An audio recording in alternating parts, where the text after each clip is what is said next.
This time has been quite special. It's meant that I've been able to spend more time with the children, and in turn that's got them out in the garden more. And I think it's been really interesting seeing them tend to their plants, look at how their seedlings are going, and it just means that they've had a new involvement.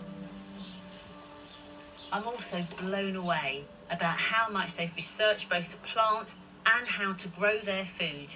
This family time has allowed them to connect with nature. I think one of the things that I've taken away is that the garden will always be the place to be.